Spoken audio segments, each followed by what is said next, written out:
Hello, अरे दादा मी आले चौकामध्ये, मला घ्यायला येतोस का?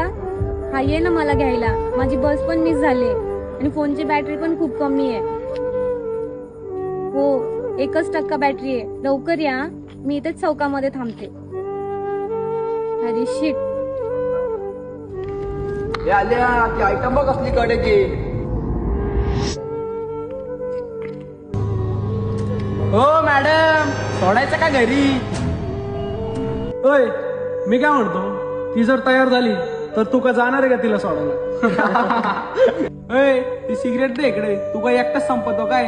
हे घे तू सिगरेट घे आणि आम्ही सगळे तिला घेतो. ओ मॅडम, अहो करमत नसेल तर या की इकडं. म्हणजे कसं आम्ही सर्व करमणूक करतो तुमची. ए तुझ्याशी बोलण्याने येईल कधी? जर ती इकडे येणार नसेल ना तर आपणच तिकडे जाऊ.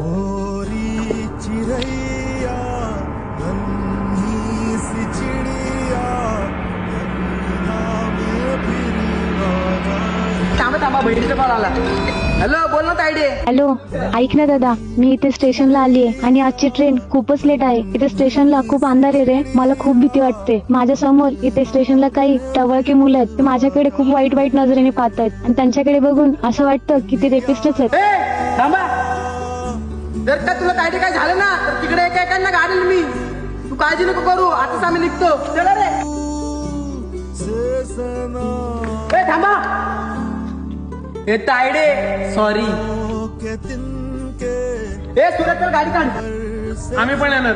ही जशी तुझी बहीण आहे ना तशी आमची पण बहीण आहे. मग ती पण कुणाची तरी बहीण असेल ना. जोपर्यंत तिला कोणी घ्यायला येत नाही तोपर्यंत सगळ्यांनी इकडेच थांबायचं. आम्ही दोघं जाऊन येतो.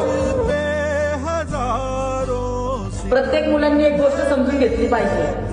एकटी मुलगी म्हणजे संधी नसते. ती कुणाची तरी मुलगी, कुणाची तरी बायको आणि कुणाची तरी बहीण असते.